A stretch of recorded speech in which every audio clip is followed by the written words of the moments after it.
సదాకాలము నిలుచు బలి అన్నటువంటి అంశాన్ని ఈరోజు వాక్యం నుంచి నేర్చుకోవాలి. అందరూ దేవుడు ఇశ్రాయేలు ప్రజలని ఐగుప్తు దేశం నుండి విడిపించబోతూ దేవుడు వారికి పస్కా పశువుని బలిగా అర్పించి పస్కా పండుగ చేయమని చేదుకోవడంతో మరి వారి ఆహారాన్ని భుజించమని దేవుడు వారిని తెలియచేశాడండి. ఏ ఇంటి మీద అయితే ద్వారబంధాల మీద, కిటికీల మీద, అడ్డు కొమ్మల మీద, నిలువు కొమ్మల మీద ఆ గొర్రె లేదా మేక రక్తం మరి ఉంటుందో ఆ ఇంటిని సంహారకుడు దాటిపోతాడని, ఆ ఇంటికి ఎటువంటి కీడు కూడా రాదు అని దేవుడు తెలియజేశాడు. మొట్టమొదటిగా ఇశ్రాయేలీయులు అక్కడ బలిని అర్పించారండి. అంతకుముందు పరిస్థితులు మనం ఆలోచన చేసినట్లయితే భూమి మీద మొదటి మనిషి అయినటువంటి ఆదాము పుట్టినటువంటి కుమారుల్లో రెండవ కుమారుడు అయినటువంటి హేబేలు దేవుని కొరకు శ్రేష్టమైనటువంటి వాటిని అర్పించింది. ఆ తర్వాత అబ్రహాము దేవుని కొరకు బలి అర్పించాడు. తర్వాత మిగతా వారు అనేకమైనటువంటి బలి అర్పించాడు. అయితే దేవుడు ఇశ్రాయేలు ప్రజలు ఐగుప్తు దేశం నుండి తీసుకొని వచ్చే ముందు పస్కా పశువులు వధించమని దేవుడు ఇశ్రాయేలు అందరికీ కూడా మోషే ద్వారా ఆజ్ఞాపించినప్పుడు వారు వధించి చేదుకోవడంతో పొయ్యి రొట్టెలతో అక్కడ ఆహారాన్ని భుజించారు. తెల్లవారు వరకు ఏది మిగిలి ఉండకూడదని చెప్పాడు, వంట రీతిగా భుజించారు. ఆ రక్తాన్ని వారి యొక్క వారబంధాల మీద, అడ్డుకొమ్మల మీద, నిలువు కొమ్మల మీద రాసినప్పుడు ఆ సంహారికుల ఇంటిని దాటి వెళ్ళిపోయాడు. ఏ ఇంటి మీద అయితే రక్తం కనిపించలేదో ఆ ఇంటిలోని ప్రథమ మరి మొట్టమొదటిగా పుట్టినటువంటి వ్యక్తి ఎవరైతే ఉంటారో ఆ వ్యక్తి మరణించడం అనేటువంటిది జరిగిందండి. ఆ తర్వాత కాలంలో దేవుడు మోషే ద్వారా ధర్మశాస్త్రాన్ని ఇచ్చి ఆజ్ఞలు, విధులు, కట్టడలు, మరి ఎలా బ్రతకాలి, ఎలా జీవించాలి, ఏ విధంగా ఉండాలి, ఏ విధంగా నడుచుకోవాలి అన్న ప్రతి విషయాల గురించి కూడా దేవుడు ధర్మశాస్త్రంలో వారి కొరకు రాయించాడండి. అలాగే వారు పాపం చేసినప్పుడు దేవుడు మరి కొన్ని పనుల గురించి కూడా వారికి వివరించాడు. ఆ పనులు అర్పించవలసిందని చెప్పి దేవుడు తెలియజేశాడు. అందులో పాప పరిహారార్థ బలని, అపరాధ బలని, సమాధాన బలని, మరి ఈ విధంగా అపరాధ పరిహారార్థ బలని, ఈ విధంగా దేవుడు వారికి అనేకమైనటువంటి బలులు, వారి పాపానికి ప్రాయశ్చిత్తంగా బలులు అర్పించమని చెప్పాడు. ఆ బలుల్లో గొర్రెలు, ఎద్దులు, దూడలు, పావురాలు, గొప్పలు, ఇలా అనేకమైనటువంటి కోడిలు, అనేకమైనటువంటి జంతువులు బలులుగా ఇశ్రాయేలీయులు అనేక సందర్భాల్లో అర్పించారు. వారు పాపం చేసినప్పుడు దేవుని దగ్గరికి వెళ్ళి, యాజకుడి దగ్గరికి పట్టుకొని వెళ్ళి మేకని ప్రార్థన చేసి, అయ్యా మా కుటుంబం నిమిత్తం, మా సమాజం నిమిత్తం, లేదా నా వ్యక్తిగతంగా మరి యొక్క అపరాధం చేశాను కనుక మరి నా పాపములన్నీ కూడా ఈ మేక మీద మోపబడి ఉన్నాయని చెప్పి దాని మీద చేతులుంచి దాన్ని వధించి దాని రక్తాన్నేమో లోపల ప్రోక్షించినప్పుడు, యాజకుడు వీరి కొరకు ప్రార్థన చేసినప్పుడు దేవుడు తాత్కాలికంగా వారి యొక్క పాపాలని క్షమిస్తూ వస్తూ ఉండేవాడు. ఈ విధంగా అపరాధ పరిహారార్థ బలిలో కూడా, సమాధాన బలిలో కూడా దేవునితో సమాధానం లేనప్పుడు, సహోదరులతో సమాధానం లేనప్పుడు సమాధాన బలుడు అనేటువంటి కూడా అనిపిస్తూ ఉండేవారు. ఆ బలిలో అనేక వందల, వేల, లక్షల జంతువులు, పావురాలు, కోళ్ళు, మరి మేకలు, గొర్రెలు, దూడలు ఎన్నో బలిగా అర్పించబడ్డాయి. దేవుడు దీని అంతటిని కూడా చూసి మనుషుల యొక్క పాపాన్ని అవి ఎన్నటికీ కూడా తీసివేయలేకపోతుంది. తాత్కాలికంగా క్షమాపణ దొరుకుతుంది కానీ వాటి యొక్క రక్తం మనుషుల్లో ఉన్న పాపాన్ని తొలగించలేకపోతుంది అని దేవుడు ఆలోచన చేసి, మనుషులందరి వరకు కూడా నేను ఒక పని చేయాలి, మనుషులందరి వరకు కూడా సదాకాలము ఉండేటువంటి ఒక పని నేను అర్పించాలి అని దేవుడు అనుకున్నాడు. ఈసారి మనిషి అర్పించడం కాదు కానీ నేనే ఒక బలిని అర్పిస్తాను మనుషులందరికీ. ఆ బలి శాశ్వతంగా ఉండాలి, సదాకాలము నిలవబడాలి బలి, మరి యుగ యుగాలు కూడా బలి నిలవబడాలి అని దేవుడు ఆలోచన చేసి, దేవుడు తన కుమారుడైన యేసుక్రీస్తుని భూమి మీదకి పంపించినప్పుడు, నాయన నువ్వు వెళ్తూ ఉన్నావు, ఇదిగో నా మనుషులందరి నిమిత్తం నువ్వు సిలువలో బలి అర్పించబడాలి అని చెప్పాడు. మనుషులందరి నిమిత్తం నువ్వు కొట్టబడాలి, మనుషులందరి నిమిత్తం నువ్వు విరివేయబడాలి, మనుషులందరి నిమిత్తం నీ ప్రాణాన్ని పెట్టాలి, మనుషులందరి నిమిత్తం నీ రక్తాన్ని భూమి మీద కాల్చాలి అని మనుషుల కొరకు నువ్వు బలవ్వాలి అంటే యేసుక్రీస్తు తండ్రి మాటకు లోబడి తండ్రి చిత్తాన్ని భూమి మీద జరిగించడానికి పరలోకం నుండి శరీరధారిగా భూమి మీదకి వచ్చి మానవుని స్వరూపం ధరించి దాసుల పోలికలో ఉంటూ మనుషుల పోలి మరి అక్కడ దాసుల పోలికలో ఉంటూ వ్యక్తిగా తను మార్చుకొని శిలవ మరణం పొందినంతగా విధేయతను చూపించి శిలవ మరణం పొందాడు. బలిగా అర్పించడం అలా బలి ఇవ్వటం, యేసుక్రీస్తును బలి ఇవ్వటం తండ్రి అయిన దేవునికి ఎంతో ఇష్టం. యెషయా గ్రంథం 53వ నుంచి చదువుతుంది. అతడు తృణీకరింపబడిన వాడు ఆయను, మనుషుల వలన విసర్జింపబడిన వాడును, వ్యసనాక్రాంతుడిగాను, వ్యాధిని అనుభవించేవాడుగాను, మనుషులు చూడగల వాడుగాను ఉండెను. అతడు తృణీకరింపబడిన వాడు కనుక మనము అతనిని ఎన్నిక చేయకపోతే మీ యేసుక్రీస్తు అట పరలోకం నుండి భూమి మీదకి వచ్చేటప్పుడు ఎలా కనిపించాడంటే తెలుసండి, అతడట తృణీకరింపబడ్డాడట, మనుషుల వల్ల విసర్జించబడ్డాడట, వ్యసనాగ్రాంతుడిగా పాపం అనే వ్యాధిని అనుభవించే వ్యక్తిగా మారిపోయాడట యేసుక్రీస్తు. మనుషులు అసలు చూడడానికి కూడా ఇష్టపడినటువంటి వ్యక్తిగా మారిపోయాడట శిలువలో. తృణీకరింపబడ్డాడు కనుక మనం అతను ఏం చేయలేకపోతే ఎన్నిక చేయలేకపోయామని రాయించాడు. కింద 4వ వచనంలో చూసినట్లయితే నిజముగా అతడు మన రోగములను భరించిన, పాపం అనే రోగాన్ని కల్వరి శిలువలో యేసుక్రీస్తు ఏం చేశారు? భరించరా. మన వ్యసనములను వహించను, అయినను మొత్తబడిన వానిగాను, దేవుని వలన, ఎవరి వలన? దేవుని వలన బాధింపబడిన వానిగాను, శ్రమ నొందిన వానిగాను మనం అతన్ని ఎంచుకుని. 5వ వచనం, మన అతిక్రమములను బట్టి అతడు గాయపరచబడెను, మన దోషములను బట్టి నలుగుగొట్టబడెను, మన సమాధానార్థమైన శిక్ష అతని మీద పడెను, అతడు పొందిన దెబ్బల చేత మనకు స్వస్థత కలుగుచున్నది, మనం అందరూ త్రోవ తప్పిపోతుంది. చూసారా యేసుక్రీస్తు ఎలా మారిపోయాడంటే మన అతిక్రమాల బట్టి గాయపరచబడ్డాడట ఆయన, మన దోషాలు బట్టి శిలువలో నలగొట్టబడ్డాడు యేసుక్రీస్తు. మన సమాధానమైన శిక్ష అంటే తండ్రి అయిన దేవునితో మనకు సమాధానం కలగడానికి ఆ శిక్ష అతని మీద పడింది. అతను పొందిన దెబ్బల చేత పాపం అనే రోగం నుండి మనుషులకి ఏం కలిగిందంటే స్వస్థత కలిగింది. మనందరం కూడా త్రోవ తప్పిపోయాము.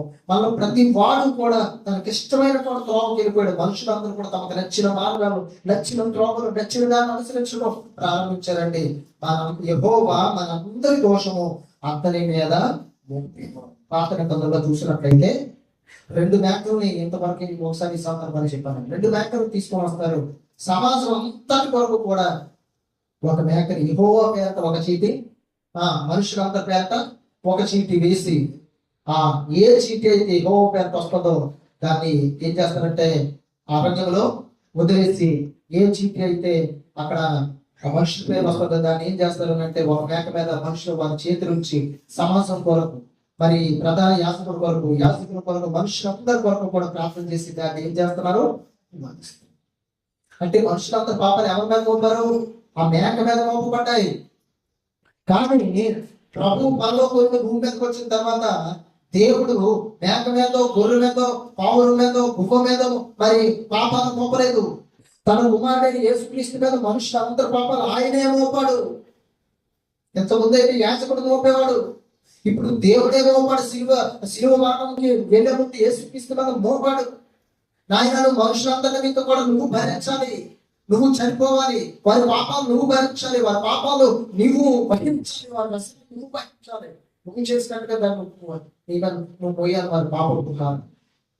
వారి నిమిత్తం అర్పించబడవలసింది మేతకు గొర్రెలో, మేకో, దూడో, పావురమో, మరి ఎద్దో, లేకపోతే ఏ విధమైనటువంటి జంతువు కాదు, కానీ మనుషులందరి నిమిత్తం నువ్వు బలిగా మార్చబడాలి. నువ్వు బలిగా మార్చబడాలి. దేవుడు అట మన అందరి దోషం అంతగా మోపుడట. ఇంకా మనం చూసినట్లయితే అతని నలగొట్టుటకు యెహోవాకు ఇష్టమైన, దేవుడట ఇష్టపడ్డట యేసుక్రీస్తుని సిలువలో నలగొట్టడానికి, బలిగా అర్పించడానికి దేవుడికి ఇష్టం అంట. ఎందుకో తెలుసా? ఆయన ఇచ్చేటువంటి బలి సదాకాలము నిలిచే బలి ఇవ్వబోతున్నాడు. గొర్రె మేకలు ఇచ్చేటువంటి బలి కొంతకాలమే, ఒకరోజు ప్రాయశ్చిత్తం కొరకే ఇవ్వబడింది. కానీ యేసుక్రీస్తుని బలి ఇవ్వబోతున్నటువంటి ఆ బలి సదాకాలం నిలబడినటువంటి బలి కనుక అతని నలగొట్టుకుంటే దేవుడికి ఏమైందట ఇష్టం. ఆయన అతనికి వ్యాధి కొరకు తీసుకుంటా. ఏ వ్యాధి పొందాడు యేసుక్రీస్తు? ఏం వ్యాధి పొందుతున్నాడు యేసుక్రీస్తు? పాపం అనే వ్యాధి అతనికి కలుగచేసింది. ఎవరిదే పాపం అనే వ్యాధి? మనుషులందరినీ భరించు. వారు కాదు భరించవలసింది పాపాన్ని, నువ్వు భరించు అని దేవుడు తండ్రి అని దేవుడు కుమారుని యేసుక్రీస్తు ఊపడు. అతడు తను తానే చూడండి అపరాధ పరిహారార్థమరిగా అతని సంతానమును చూచు. ఎలా మారిపోయాడు యేసుక్రీస్తు? అపరాధ పరిహారార్థమరిగా. మనుషుల అందరిలో అపరాధం చేసిన వాడిగా, పరిహారం చెల్లించేవాడిగా, బలిగా ఏమైపోయాడండి? మారిపోయాడు. అపరాధ పరిహారార్థమరిగా మారిపోయాడు. ఇంకా మనం చూసినట్లయితే 11 అతడు తనకు కలిగిన వ్యాధులను చూసి తృప్తి నొందను. నీతివంతుడైన నా సేవకుడు జనుల దోషమును భరించి తనకున్న అనుభవ జ్ఞానం చేత అనేకులను నిర్దోషులుగా చేయను అన్నదండి. యేసుక్రీస్తు ఎందుకు బలవుతున్నాడో తెలుసా? ఎందుకు బలిపశువుగా మారిపోయాడో తెలుసా? ఎందుకు గర్భశివుడు తన రక్తాన్ని కాచి తన ప్రాణం పెట్టాడో తెలుసా? అనేకులను ఎలా మార్చడానికి? నిర్దోషంగా మార్చడానికి. అంటే దోషం కలిగిన అనేక మందిని దోషము లేని వారిగా, పాపంతో బాధింపబడుతున్న అనేక మందిని పాపం లేని వారిగా మార్చడానికట యేసుక్రీస్తు మారిపోయేటట్టు. యేసుక్రీస్తు మారిపోయేటట్టు. అందుకే సిలువ వేయబడే ముందు ఆయన రొట్టె వేయించి శిష్యులకి ఇచ్చి, ఇది నా శరీరం, దీన్ని తినేటప్పుడల్లా కూడా మీరు నన్ను జ్ఞాపకం చేసుకుంటా చెప్పాడు. అలాగే ఒక పాత్రలో ద్రాక్షరసం వేసి దాని కృతజ్ఞతాస్తుతులు చెల్లించి, దీనిలో మీరందరూ త్రాగండి, అనేకులు పాప క్షమాపణ నిమిత్తమై చిందింపబడబోతున్న నా నిబంధన రక్తం. అనేకులు ఇక్కడ కూడా ఏం చెప్తున్నాడు? ఎంత మార్చడానికి కట్టండి? తనకున్న అనుభవ జ్ఞానం చేత అనేకులను నిర్దోషులుగా చేయడానికి, పాపము లేని వారిగా చేయడానికి, పరిశుద్ధులుగా మార్చడానికి యేసుక్రీస్తు మారిపడేటండి. 12 వచ్చిన కావున గొప్పవారితో నేను అతనికి పాలు పంచి పెట్టేందులో గనుడితో కలిసి అతడు కొల్ల సొమ్ము విభాగించుకున్నాను. యాలి అనగా మరణము నొందినట్లు అతడు తన ప్రాణమును దానం పోసాను. ఏం చేసినట్టు యేసుక్రీస్తు తన ప్రాణాన్ని దానం పోసాడు మన కొరకు. శిలువలో తన ప్రాణాన్ని ఇచ్చాడు మన కొరకు. తన రక్తం అంతని దానం పోసాడు. ఆఖరి రక్తపు బొట్టు కూడా ఈ నేల యేసుక్రీస్తు మనుషులందరి నిమిత్తం కాల్చాడు. యేసుక్రీస్తు తండ్రి దేవుడు బలిగా అర్పించాడు. మనుషులందరూ బలి అర్పించేవారు పాపాల నిమిత్తం. కానీ సరే దేవుడే తన కుమారుడైన యేసుక్రీస్తును మనుషులందరి వరకు కూడా బలిగా అర్పించినప్పుడట ఏం జరిగిందో తెలిసింది? అక్కడ యాలయనగా మరణము నొందినట్లు అతడు తన ప్రాణమును ధారపోసుకుని, తన రక్తాన్ని, తన ప్రాణాన్ని ధారపోసినండి యేసుక్రీస్తు. అతిక్రమం చేయవారిలో ఎంచబడిన వాడాయి. అతిక్రమం చేయవాళ్ళు ఎంచబడిన వాడిని. ఎవరు అతిక్రమం చేశారు? అవతల పక్క దొంగని, అవతల పక్క ఒక దొంగని వారు అతిక్రమాలు చేశారు. వారితో పాటు యేసుక్రీస్తును కూడా మధ్యలో సిలువ వేశారు. అంటే ఈయన కూడా ఒక దోషి అని, ఈయన కూడా ఒక అపరాధి అని సిలువ వేశారు. అతిక్రమం చేయవాళ్ళు ఒకటిగా ఆయన ఎంచబడ్డాడు. అతిక్రమం చేయవాళ్ళు ఎంచబడిన వాడు ఆయన అనేకుల పాపమును భరించు తిరుగుబాటు చేసిన వారి గురించి విజ్ఞాపనము చేశాడు. ఏం చేశాడు యేసుక్రీస్తు? అనేకుల మనుషులందరి పాపాన్ని భరించాడు. సిలువలో రాజు మీద మోసాడు. పాపము భారాన్ని రాజు మీద మోసి సిలువలో పాపాన్ని, మనుషులందరి పాపాన్ని భరించాడు. సిలువలో భరించి ఏం చేశాడు? ఏం చెప్పాడు తెలుసు కిందని? తిరుగుబాటు చేసిన వారిని కూర్చి ఏం చేశాడంటే ఆయన విజ్ఞాపనం చేశాడు. సిలువలో యేసుక్రీస్తు ఏం చేసినట్టు తెలుసు? కింద నుండి శాస్త్రులు, పరిసయ్యులు, ప్రధాన యాజకులు ఏమంటున్నారు తెలుసా? దేవుని కుమారుడు అయితే ఇప్పుడు సిలువ కింద దిగిన దేవుని విశ్వాసించుతాను అంటున్నాను. హేళన చేస్తున్నారు, దూషిస్తున్నారు, తిరుగుబాటు చేశారు. వారి నిమిత్తం ఏమని విజ్ఞాపన చేశాడో తెలుసు? యేసుక్రీస్తు తండ్రి అయిన దేవునికి, తండ్రి మీరేమి చేయించున్నారో మీరు ఎరుగరు కనుక మీరు క్షమించారు విజ్ఞాపన చేశాడంట ఆ రోజు యేసుక్రీస్తు. తండ్రి అయిన దేవునికి విజ్ఞాపన చేశారు, తండ్రి వారిని క్షమించు. అసలు వాళ్ళు ఏం చేస్తున్నారో వాళ్ళకే తెలియదు. విజ్ఞాపన చేశారు యేసుక్రీస్తు. పుట్టక మునిపే అనేక వేల వందల సంవత్సరాల కిందట యెషయా గ్రంథంలో రాయబడినటువంటి మాటలు సిలువలో యేసుక్రీస్తు జీవితంలో నెరవేర్చబడ్డాయి. అనేకుడు విజ్ఞాపన చేసిన ఆయన తిరుగుబాటు చేసిన వారందరినీ క్షమించమని విజ్ఞాపన చేసినట్టు యేసుక్రీస్తు. చూద్దాం అపోస్తలుడైన పౌలు హెబ్రీయులకు రాసిన పత్రిక 10వ నుంచి చదువుదామండి.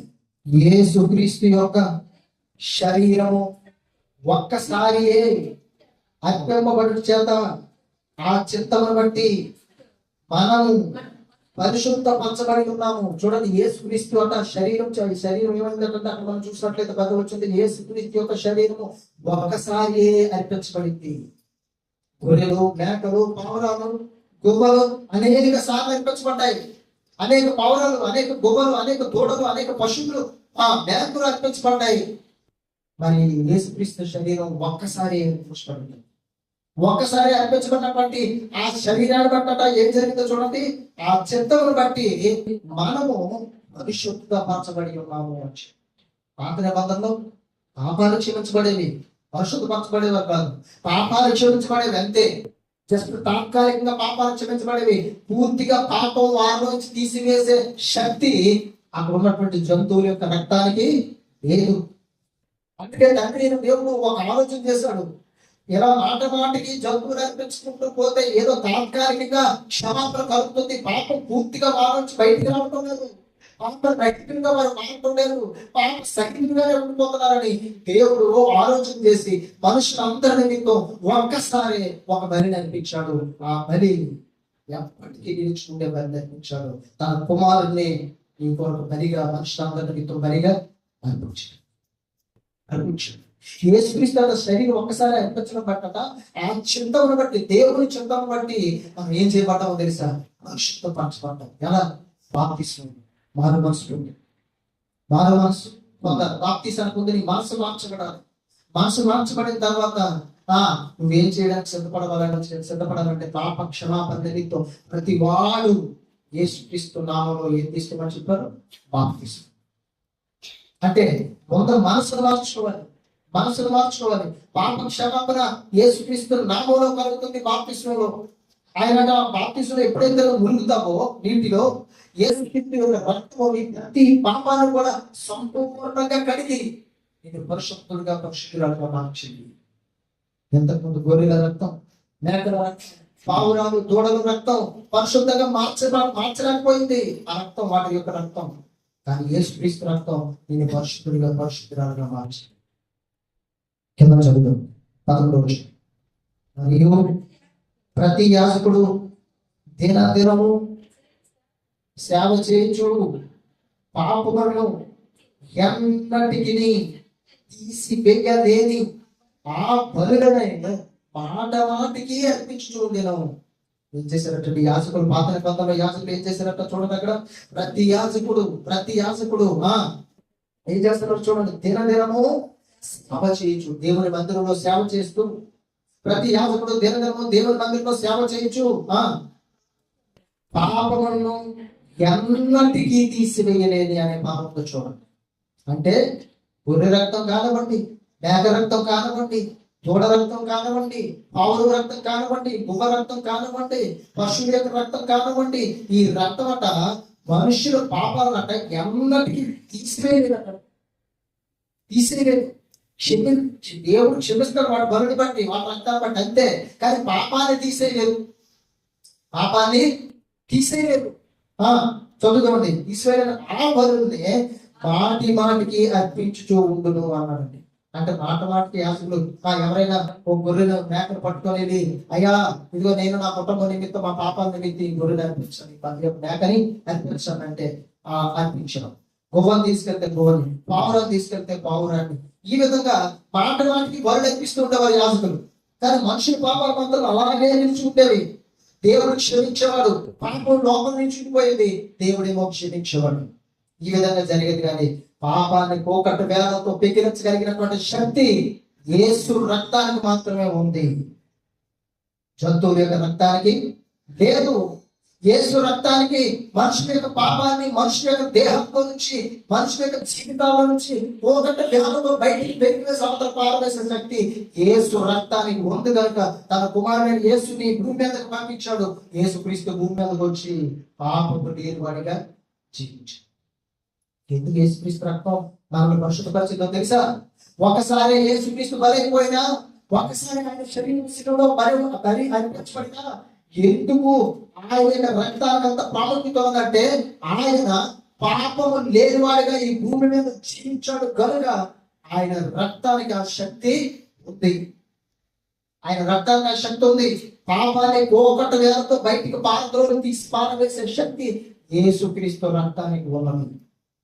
కాబట్టి అక్కడ చూడండి, తీసివేయలేని ఆ బరువునే మాట మాటికి అర్పించుతూ ఉండదు. 12 వచనం, ఈయనైతే పాపముల నిమిత్తమై, చూడండి, ఈయనైతే పాపముల నిమిత్తమై సదాకాలము నిలుచు ఒక్క బలిని అర్పించాడు.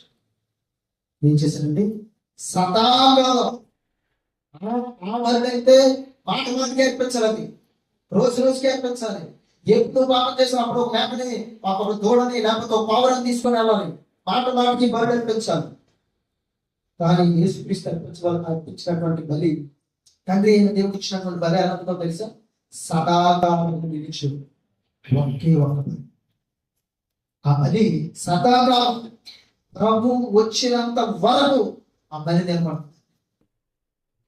ఎంతమంది మారు మనసు పొందిన, ఎంతమంది ప్రభువునందు విశ్వాసం వచ్చిన, ఎంతమంది ప్రభు దగ్గరికి వచ్చి ప్రభు నేను పాపనైనా ఒప్పుకొని మారు మనసు పొంది ప్రభువుని అంగీకరించి యేసు నామములో బాప్తిసం తీసుకుంటారో ఆ బలి సదాకాలం నిలిచి బలి కనుక ఎనీ టైం ఒప్పుకుంటే మారు మనసు పొందితే, ప్రభువుని అంగీకరిస్తే, విశ్వాసం ఉంచితే, బాప్తిజం తీసుకుంటే ఎన్ని టైం ప్రభు యొక్క రక్తం నిన్ను ఎలా మారుస్తుందో తెలుసా? నీలో ఉన్న పాపాన్ని పోకట్ట వేలతో బయటికి తీసి పారేసి నిన్ను పరిశుద్ధుడిగా, పరిశుద్ధురాలుగా మారుస్తుంది. సదాకాలం నిలిచి ఒకే బలి అర్పించాడు దేవుడు. ఎల్లప్పుడూ కూడా నిలబడుతుంది ఆ బలి. ఆ బలే యేసుక్రీస్తు. యేసుక్రీస్తు మన నిమిత్తం పస్కా పశువుగా ఆయన మారిపోతుంది. సిలువలో అర్పించబడ్డాడు. మనుషులందరి నిమిత్తం కూడా సిలువలో అర్పించబడ్డాడు యేసుక్రీస్తు. మనుషులందరి నిమిత్తం సిలువలో అర్పించబడ్డాడు.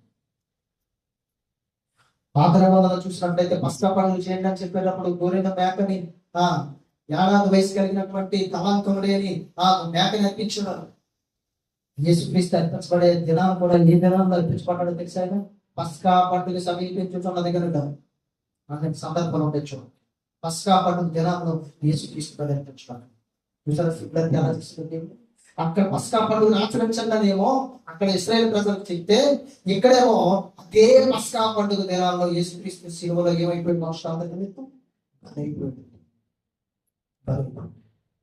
సిలువలో తన పెట్టాడు రక్తంగా చూసి దేవుడు సదాకాలం నిలిచి ఒకటే బలి అలా నిలబడుతుంది.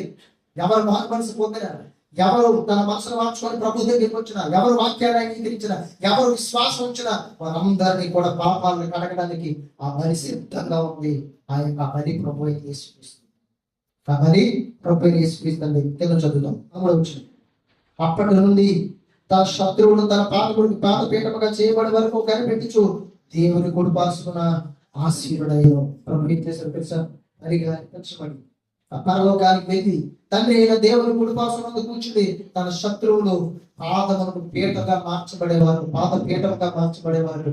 తండ్రి అయిన దేవుని కుడిపక్కన ఆయన ఆశీనుడుగా కూర్చున్నట్టు, సింహాసనం మీద ఆశీనుడుగా కూర్చున్నట్టు, సింహాసనం మీద ఆశీనుడిగా కూర్చున్నట్టు. ఇంకా చెప్పారు చూడండి, 15 వచ్చింది, 14 వచ్చింది.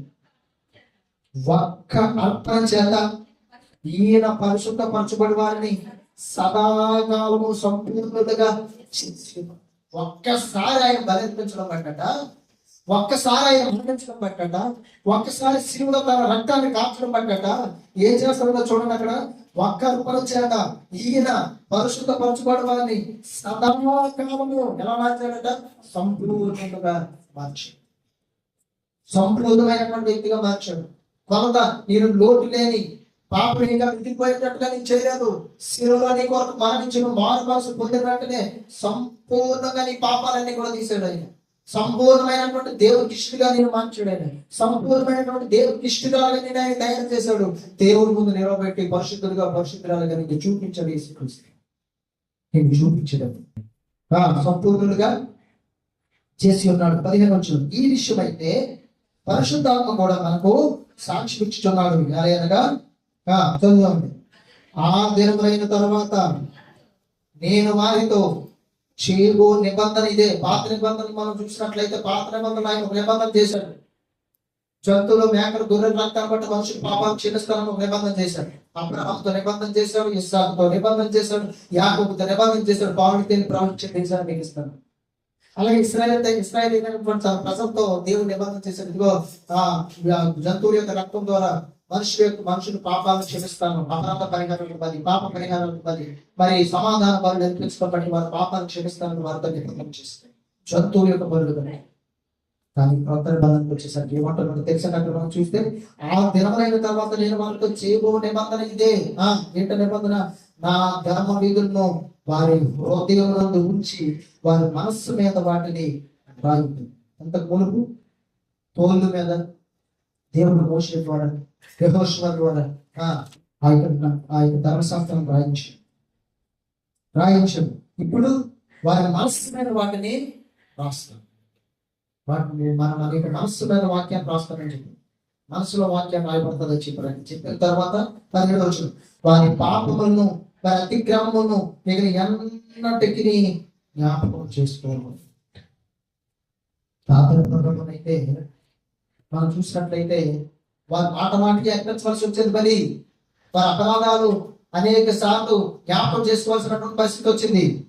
కానీ కొత్త నిబంధనకు వచ్చేసరికి నువ్వెంత ఘోర పాపివైనా, నువ్వెంత అపరాధివైనా, నువ్వెంత దోషమైనా నీ మనసును మార్చడం, ప్రభువు నీ రక్షకుడిగా అంగీకరించి మారు మనసు పొంది పాప క్షమాపణ నిమిత్తం దేవాలయ పాప క్షమాపణ నిమిత్తం యేసుక్రీస్తు నామములో ఒకసారి బాప్తిజం తీసుకుంటే నేను ఆయన పరిశుద్ధుడిగా మార్చి సంపూర్ణుడిగా మార్చి నిన్ను నీ పాపాలను గతకాలంలో జరిగిన పాపాలు ఎన్నటికీ కూడా ప్రభు ఏం చేయడంట? జ్ఞాపకాన్ని తెచ్చుకోవడం. ఎప్పటికీ జ్ఞాపకాన్ని తెచ్చుకోవడం. సంపూర్ణుడిగా నేను మార్చినట్టు ఆయన ఒక్కసారి బలి అర్పించినట్టు, ఒక్కసారి సదాకాలము నిలిచి బలి యేసుక్రీస్తు 2000 సంవత్సరాల కింద మనుషులందరూ మీతో ఏమైపోయాడు? బలిగా అర్పించుకున్నాడు. ఎప్పటికీ కూడా ఆ బలి సదాకాలం నిలబడి ఇప్పుడు నువ్వు మారు మనసు పొందినా సరే, ఎవరైనా మారు మనసు పొందినా సరే, బాప్తిజం తీసుకున్నా సరే, యేసు రక్తం ఏం చేస్తుంది? ప్రతి పాపాన్ని కడిగివేస్తుంది. యేసుక్రీస్తు రక్తం ప్రతి దోషాన్ని తీసివేస్తుంది, నేను పరిశుద్ధపరుస్తుంది, నేను దేవుని ఎదుట సంపూర్ణమైనటువంటి వ్యక్తిగా నిలవబెట్టి చూపిస్తుంది. అది యేసుక్రీస్తు రక్తానికి ఉన్నటువంటి శక్తి. కాబట్టి సదాకాలం నిలబడిపోయిన బలి అప్పుడు వచ్చినంత వరకు కూడా ఆ బలి నిలబడుతుంది. ఎంతమంది ప్రభు దగ్గరికి వచ్చి చేర్చబడి, ఎంతమంది మారుమనసు పొందారు, ఎంతమంది ప్రభు దగ్గరికి వచ్చిన అందరినీ కూడా యేసుక్రీస్తు రక్తం పరిశుద్ధపరుస్తుంది. పేతురు మొదటి శతాబ్దంలో మనం చూసినట్లయితే వాక్యాన్ని బోధిస్తుంటే ఆ రోజు వారట మనస్సులో ఉంచుకొని, అయ్యా మేము ఏం చేయాలని అడిగితే పేతురు అంటున్నాడు, మీరు మారు మనసు పొంది పాప క్షమాపణ నిమిత్తం ప్రతి వాడు యేసుక్రీస్తు నామములో బాప్తిజం తీసుకోండి, ఇదిగో పరిశుద్ధాత్మ వాళ్ళని దేవుడు మీకు ఇస్తాడు అని చెప్పినప్పుడు ఆ రోజు ఎంతమంది బాప్తిజం తీసుకున్నారో తెలుసా? 3000 మంది సంఘంలో చేర్చుకున్నారు. అంటే ఒక్క రోజు 3000 మంది మారు మనసు పొంది ప్రభువుని అంగీకరించి యేసుక్రీస్తు రక్తం చేత బాప్తిజంలో కడపడి చేత పరిశుద్ధపరచబడి సంపూర్ణుడిగా మార్చబడి దేవుని ఎదుట నిలబెట్టబడ్డారు. ఆ 3000 మందిని యేసుక్రీస్తు అర్పించినటువంటి సదాకాలము నుంచి ఆ బలి ఒక్కసారి ఇప్పుడు మారు మనసు పొందిన, రాబోతున్న తరాల్లో ప్రభు వచ్చినంత వరకు కూడా మారు మనసు పొందిన ప్రభువుని అంగీకరిస్తే ఆ బలి సదాకాలం నిలబడిందని, ఎప్పటికీ కూడా నిలబడింది. అలాంటి భరించడం ఎందుకో తెలుసా? జంతువులు, మేకల రక్తాలు మనుషుల పాపాన్ని ఎన్నటికీ తీసివేయలేవు. మనుషులకు మరి జంతువుల కంటే పక్షుల కంటే మీరెంతో శ్రేష్ఠుడు అని చెప్పాడు దేవుడు. మనిషి శ్రేష్ఠుడు కనుక మనిషి రూపంలో మనిషిగా యేసుక్రీస్తుని భూమి మీదకి పంపించి మనుషులందరినీ మీతో కూడా శిలువలో బలిగా అర్పించాడు. యేసుక్రీస్తు పాపం లేనివాడిగా, పరిశుద్ధుడిగా, నిర్దోషిగా, నిష్కల్మషుడిగా ఆయన జీవించాడు కనుక యేసుక్రీస్తు రక్తం సదాకాలం నిలబడింది. ఆయన రక్తం ద్వారా మనిషికి పాప క్షమాపణ నిత్య జీవం, మరి పవిత్రత, పరిశుద్ధత వచ్చింది యేసుక్రీస్తు రక్తం ద్వారా. కాబట్టి అలాంటి సదాకాలం నుంచి బయట దేవుడు మనకు అనుగ్రహించాడు. సదాకాలం నుంచి బయట దేవుడు మనకి అనుగ్రహించాడు. ఒకవేళ ఎవరైనా ఒక వ్యక్తి బాప్తిసం తీసుకున్న తర్వాత ఒకవేళ ఏదైనా అపరాధంలో పాపంలో పడిపోయిన తర్వాత అప్పుడు కూడా ఈ సదాకాలం నిలిచి ఈ బలి, యేసుక్రీస్తు బలి, యేసుక్రీస్తు అను బలి ఏం చేస్తుందో చూడండి. యోహాను రాసిన మొదటి పత్రిక, యోహాను రాసిన మొదటి పత్రిక 1:7 అంటే ఆయన వెలుగులో ఉన్న ప్రకారము మనము వెలుగులో నడిచిన మనము అన్యోన్య సహవాసము గలమనమై ఉందుము. అప్పుడు ఆయన కుమారుడైన యేసు రక్తం ప్రతి పాపం నుండి మనల్ని పవిత్రులుగా చేయు. ఇంతవరకు బాప్తిసం తీసుకున్నప్పుడు ప్రతి పాపం నుండి నేను పవిత్రులుగా మార్చింది సదాకాలం నిలిచి యేసుక్రీస్తు బలి, ఆయన రక్తం. బాప్తిసం తీసుకున్న తర్వాత ఒకవేళ త్రోవ తప్పిపోతే, లోకంలో పడిపోతే, పాపంలో పడిపోతే మరలా నువ్వు మారుమనసు పొంది మరలా నీ మనసును మార్చుకోండి, ప్రభు దగ్గరికి వచ్చి మోకరించి ప్రభు నేను పాపని అపరాధని దేవుని ముందు మరలా ఒప్పుకుంటే యేసుక్రీస్తు రక్తం ఏం చేస్తుందో తెలిసే ఆయనతో అన్యోన్య సహవాసంలో నువ్వు నడుస్తూ, నువ్వు మరి ఒకవేళ లోకంలో సంఘంలో నడుస్తూ అపరాధంలో పడిపోతే మరలా నువ్వు మారు మనసు పొంది నువ్వు మరలా దేవుని దగ్గరికి వచ్చి మొరపెట్టుకుంటే అప్పుడు కూడా యేసుక్రీస్తు రక్తం ఏం చేస్తుందో తెలుసా? ప్రతి పాపం నుండి, చదవక ప్రతి పాపం నుండి మనము పవిత్రులుగా చేస్తుంది. అంటే బాప్తిసం తీసుకోకుండా నేను పవిత్రంగా చేస్తాను. బాప్తిసం తీసుకున్న తర్వాత సంఘంలో వెలుగులో నడుస్తున్నప్పుడు ఒకవేళ అపరాధిగా, దోషిగా, పాపిగా మార్చబడితే, పాపంలో పడిపోతే మరలా దేవుడి దగ్గరకు వచ్చి మొరపెట్టుకొని ఒప్పుకొని పాపాన్ని విడిచిపెడితే అప్పుడు కూడా యేసు రక్తం ఏం చేస్తుంది? మరలా సమస్త పాపం నుండి పవిత్రులుగా చేస్తుంది. దాని అర్థం మాటమాటికి పాపం చేస్తే క్షమిస్తానని కాదు. దాని అర్థం మాటమాటికి పాపం చేస్తే క్షమిస్తానని కాదండి. మరి ఒకవేళ అనుకూల పరిస్థితిలో ఉన్నాను, అపరాధంలో పాపంలో పడిపోతే మరలా మోకరించాలి దేవుడి పాపాలను ఒప్పుకొని విడిచిపెట్టువాడు ఏం పొందుకుంటాడట? కనికరం. పాపాలను ఒప్పుకొని విడిచిపెట్టువాడు ఏం పొందుకుంటాడు? కనికరం. దేవుడి దగ్గర నుంచి కనికరం పొందుకుంటాడు. యేసుక్రీస్తు రక్తం ప్రతి పాపం నుండి నేను ఏం చేస్తానంటే పరిశుద్ధురాలుగా మారుస్తుందండి.